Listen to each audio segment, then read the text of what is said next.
Okay, this video is how do you learn the ancient Greeks. So I love the ancient Greeks, and I think they're a great pleasure to study. Percy Shelley, the romantic poet from England in the 1800s, he said the most interesting time ever in the history of the world was the ancient Greeks in the time of Pericles in Athens, which is around 400 BC. It's fantastic. It's by far the most interesting culture of the ancient culture. It's like 10 times better than any other ancient culture. It's one of the things that everybody should learn about the ancient Greeks. Western civilization is based on the ancient Greeks, more than the Old Testament. Everybody talks about the Old Testament. The Old Testament is boring compared to the ancient Greeks. Don't get me wrong, there's lots of important, useful things to know from the Old Testament, okay?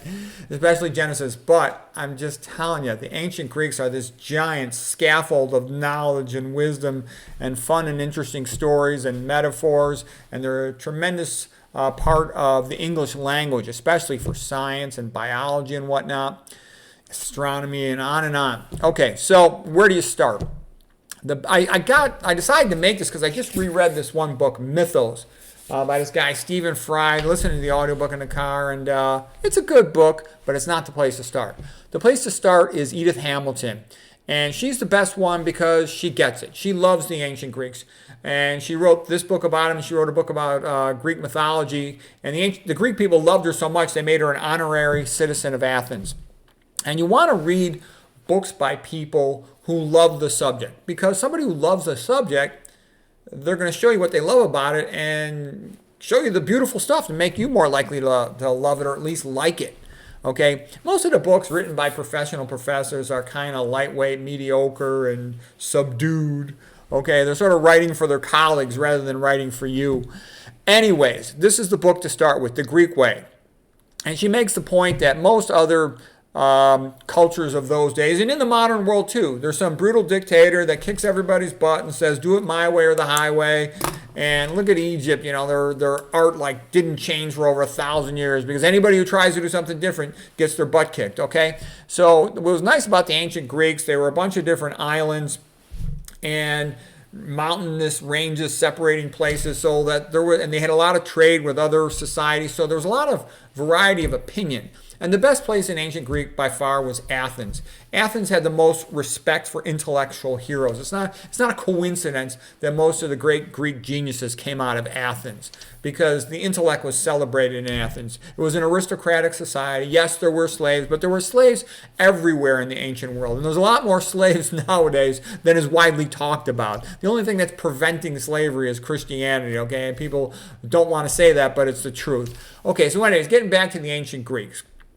She loved them, and she talks about how they brought all these innovations. Most of the good stuff in the modern world, it comes from the ancient Greeks and it comes from Christianity, okay? From the ancient Greeks, where do you think philosophy and theater, all this stuff, it came from the ancient Greeks, okay? And then the next book to read, you want to read this one. And again, you can watch the DVD course is the best one. And there's a lot of these DVDs are on YouTube. Is Rufus Fears. He's the best professor out of all the professors in the greatcourses.com. It's this company, thegreatcourses.com. They sometimes call themselves the teaching company. They also have a website nowadays called Wondrium, but he's their best professor of any subject. He's really knowledgeable, enthusiastic. He's Harvard PhD. He ended up at University of Oklahoma and in Indiana for a while. And his courses are so popular, it didn't matter how big the room. It would always be filled to the brim. Okay, so this is the guy, Rufus Fears. He's great, very enthusiastic, very knowledgeable, nice. He's a great old guy. And anyways, you can watch some of his videos for free on YouTube. You just type his name in Rufus Fears, you'll find a lot of them. And he's a great way. He talks about great Greeks, and he talks about these real heroic men of ancient Greek, and it's good stuff. Okay, so once you've decided you like that, it's good to know their mythology. Sort of their religion. And the best place to start would be go to this YouTube channel called The Life Guide. I've read and studied tons of stuff about Greek mythology, and this is the best one because they illustrate it very well with paintings. And they go through, this is like the 3.5 hour video of Greek mythology. And you watch that, and you'll see the pictures. It'll come alive for you. And then when you read the paperback books with no illustrations, it'll be easier to visualize in your mind and all the plays of the great, playwrights, Aeschylus, Euripides, Sophocles, Aristophanes, and all this. But anyways, that's really good. And they got some other shorter videos on Greek mythology, but they do a fantastic job of explaining things well and illustrating it. So they're magnificent. Okay, then probably the next book to read would be, again, Edith Hamilton, her book about mythology. It gets right to the point and explains things real clear. And you'll then, if you want, you can read the individual plays or you can listen to courses about them. They're quite extraordinary. The whole story of Oedipus, for example. Okay. It's also good to know Aristotle's theory on literature, drama, tragedy, and public speaking, things like that. Aristotle's the best of the philosophers. He's better than Socrates and Plato. Plato was interesting, though, because he wrote in the form of a play, because he wanted to be a playwright, he wanted to be a politician. He failed at both those things. And then as a philosopher, he wrote about politics in the form of a play, and Socrates was the hero. Okay, but actually a decent place to start, Masters of Greek Thought by Robert Bartlett. It's a good course. It's not great, but it's good. I'm not saying you got to start with this one, but it's one of the decent courses, okay, to get started with these guys. There's a lot of guys. You're going to be hearing about Plato and Aristotle and Socrates all the time if you start studying, history, philosophy, and culture.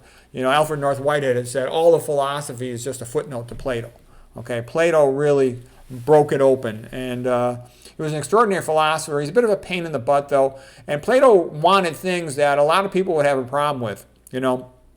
He was a big believer in eugenics, and he was pissed off that Athens had lost to Sparta, and he wanted Athens to become more like Sparta, more of a collectivist society, and he approved of a lot of things that are not very pleasant. The idea of controlling the public with the noble lie, as he called it.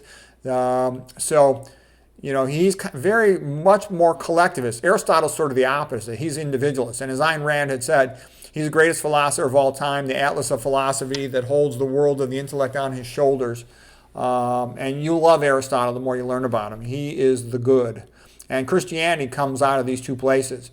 Platonic Christianity fed into St. Augustine and all that predestination nonsense, and that fed into Martin Luther and the Protestants, and that's there's some good things about it, but there's a lot of problems with it. Aristotle fed into Thomas Aquinas and the Italian Renaissance, which was rather magnificent, etc. Okay. This was my favorite of the philosophy introductory survey books, The Great Ideas of Philosophy by Daniel Robinson, because he's another guy. He loves the ancient Greeks. He loves philosophy, and he tells you the truth about Aristotle and Plato. So it's a really good place to go. Daniel Robinson. He's better than Bartlett. Bartlett's good, but he's better. Daniel Robinson. Okay. The best book ever written about philosophy and how it relates to the modern world is The Cave in the Light by Arthur Herman. And the whole way down the path, this right here is Plato, this right here is Aristotle. He's pointing up to the sky, Plato, the perfect forms.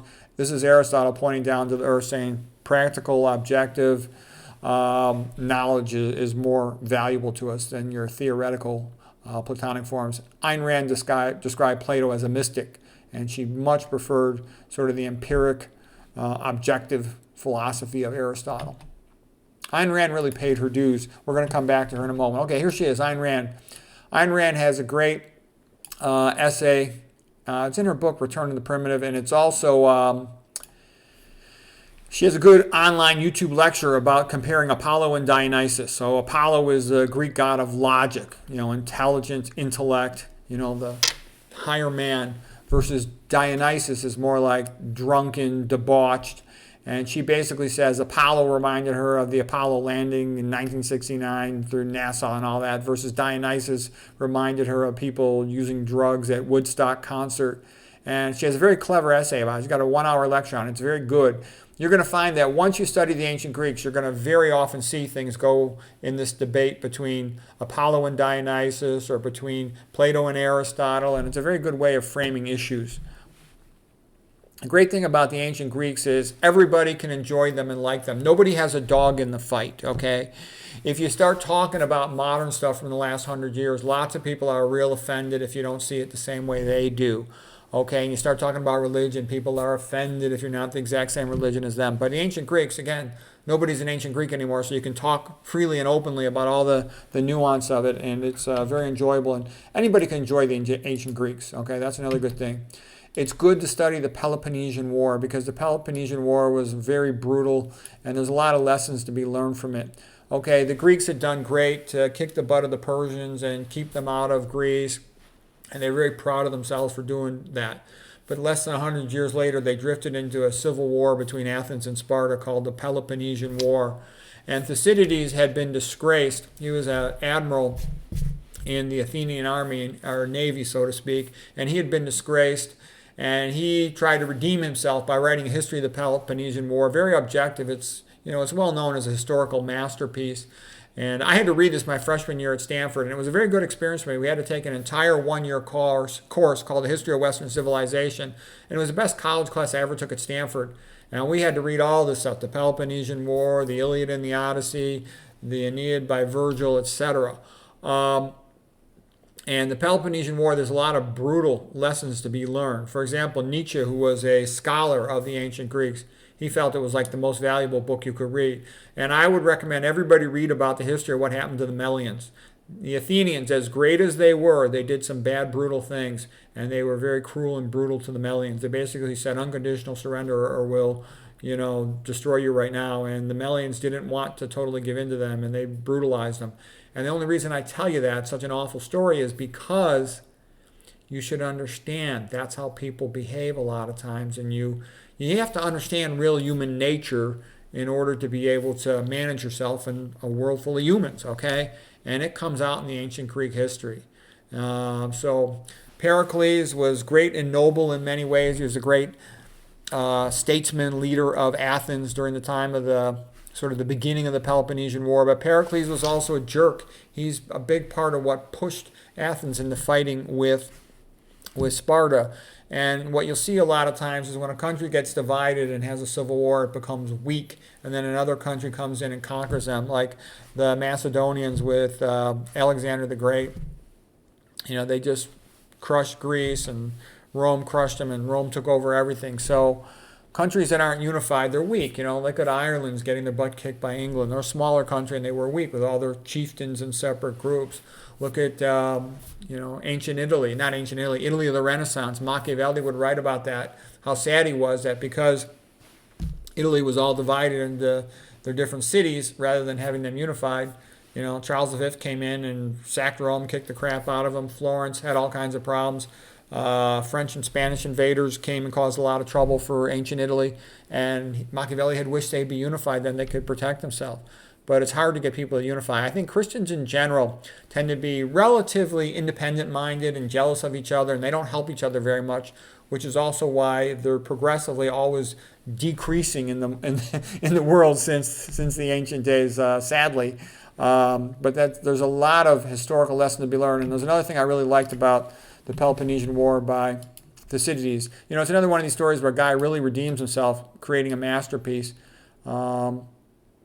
Kind of reminds me a little bit like with Ben-Hur. Okay, Lew Wallace had been disgraced as a officer general in the Civil War in the USA, and he redeemed himself by writing Ben-Hur, okay, which was the greatest bestseller of the United States for a long, long time until Gone with the Wind came along, okay. And that was another off-the-charts masterpiece. Okay, so here's Thucydides, and this is like what I love about Thucydides. My work is not a piece of writing designed to meet the taste of an immediate public for popularity.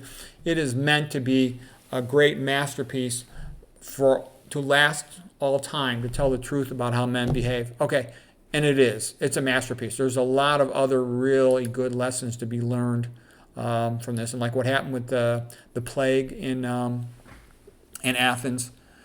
It's valuable stuff. And again, if you don't got time to read all these books, most people don't, watch videos about them, and you'll start to learn about them. And keep a little note file on the ancient Greeks. You'll be surprised. If you read Western literature and Western culture, you study it in Western history, you are going to see the Greeks are like the fountain of all this other stuff.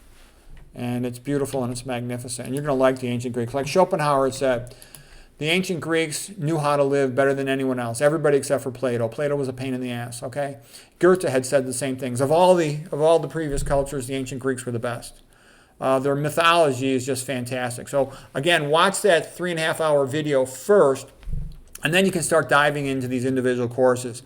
This lady, Vandiver, she also teaches at thegreatcourses.com. At first, I thought she was a little bit of a pain in the butt, but then I started to like her, and she really does know a lot. She has a course on classical mythology that's good. She has a course on the Greek tragedies. I really enjoyed all the Greek tragedians. They're much more sophisticated. Just learning the Greek mythologies is a little bit simple, a little bit like Aesop's fables, but much more. The Greek gods are in your face. They're very sexual. They're very violent. They're very often unforgiving, but they're also quite interesting. It's like you want to talk about psychology. There it is. Okay, so all of this stuff is good, but the tragedians, Euripides, Sophocles, Aeschylus in particular, they go into way more detail, and so that becomes quite interesting. And she does a good job with it. And she does a good job also with the Iliad and the Odyssey. So here's her versions of the Iliad and the Odyssey.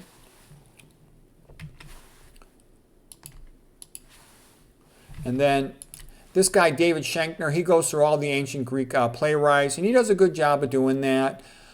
He's a good professor. So Herman, Vandiver, they're good professors. They're not great. Rufus Fears is great. Arthur Herman is great. Edith Hamilton is great. But they are good. They're worth learning from. This is a guy by the name of Alex Petkis. He was a PhD at Princeton, majoring in the classics. He tends to emphasize Rome more, and he loves all the Roman macho men like Julius Caesar and stuff. But he's still good, and he talks a bit about the Greeks. So I like him. If you want to go see free videos, he's good. Gregory Aldrich is also good. He's another Roman historian. But we're not going to talk about Romans today. That's a whole other subject. Yes, of course, they adopted much from the Greeks, but the Romans are a whole other subject, and they're nowhere near as interesting as the Greeks. Okay, and then there's also what you would call the homosexual side of ancient Greece. It's a much smaller and minimal thing compared to what people think it is. But some of these guys, famous homosexuals, Nietzsche was a homosexual. That's part of why he hated Christianity, okay? But you have to ask yourself, who was Nietzsche? Nietzsche was kind of insane, okay? He died of syphilis, probably from prostitutes. And what I like about Nietzsche, he recommended individualism. Think for yourself. Read and study and think for yourself. That was all good. He had been a classics major himself, especially studying the ancient Greeks. He hated Socrates, okay? Socrates was put forth by Plato to defend him after he'd been sort of slandered in a sense, and he had been executed for disrespecting the gods, so to speak. But, Plato felt like, why was the best man in all of Greece destroyed? Okay, it was a terrible thing. And so he wanted to vindicate Socrates in all his stories about him. But he was also working towards this concept of Athens being an intellectual center versus the rest of Greek were kind of primitive and brutal, and they were proud of their fighting ability. Their greatest hero was Hercules, a physical, primitive, honest, tough guy, okay?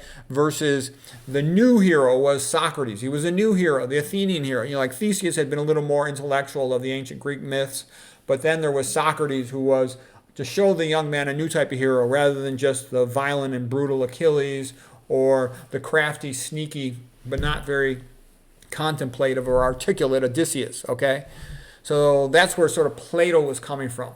Nietzsche, though, declared himself to be a Dionysian. His heroes, the men he admired the most, would be like Napoleon, a brutal sort of dictator, conqueror type of guy, as well as Bismarck, okay? Nietzsche is really overrated, okay? That which does not kill us makes us stronger. No, it doesn't make you stronger if you injure your ankle or your knee or something. It makes you weaker, okay? And he was, anti-Christian, and, mankind without Christianity and God, they never can achieve fully. Okay, and then Oscar Wilde was another scholar of the ancient Greeks. Oscar Wilde, though, is much better than Nietzsche. If you look for quotes, there's tons of great quotes from Oscar Wilde. He was an Irish guy who went and made a tremendous success in Protestant England, which was not easy to do. He's one of the most quotable writers who ever lived. The Importance of Being Earnest is one of the greatest plays ever written. And Oscar Wilde, he did a lot of good stuff. Yes, he screwed up. Yes, he became a pathetic scumbag in the end, okay? He became a drunken alcoholic and abandoned his family, so I was sad of him for that. But before that, he had done a lot of good things, and his fairy tales were good, so I kind of have a soft spot in my heart for Oscar Wilde, okay? And don't get me wrong, Nietzsche is entertaining. I read a lot of his stuff and I liked it, but he's quite overrated. Ooh, I meant to show you one more thing. Okay, then I want to just briefly mention this guy. This is the guy, Stephen Fry. He's I think he's from England, and he is a very intelligent guy. He wrote Mythos, and he's actually written 2 subsequent books about ancient Greece. Another one called Heroes and another one called Troy. And in Mythos, he just basically goes over Greek mythology. And so what's good about the book? He's a very sophisticated writer. I think he's basically an Oscar Wilde wannabe. He wrote an entire book about poetry, The Ode Less Travel, and it's actually a very clever book. I liked his book, okay? And he is smart, he is funny, and he knows a lot, but there's something sort of a little sad and sinister about him. He very much exaggerates the homosexual component of Mythos and this gender fluidity stuff, and sort of he's coming from an angle, kind of like one of these 80-20 guys in the nutrition world. Is sort of what he really wants to push is all this homosexuality and gender stuff, okay? So he overdoes that in his book. But on the other hand, he is clever. He is funny. He does know the myths pretty well, and he makes the voices of the different characters, and it's entertaining, okay? But just to give you another take on the books that he writes, he really writes a book celebrating atheism, okay? And to me, that's kind of a joke. What I'm trying to say is, what does atheism say? It says that life is meaningless, that humans are just talking monkeys, and that there's no point to anything, okay?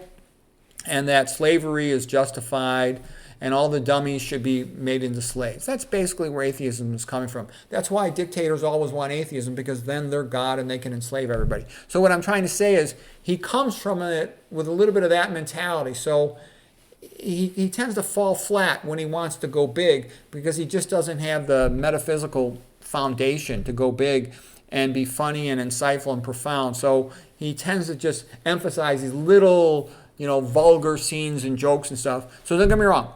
He is entertaining. He knows a lot. I enjoyed his books. But he's not a place to start. He's just a place, to sort of entertain yourself for a little while learning about the Greeks.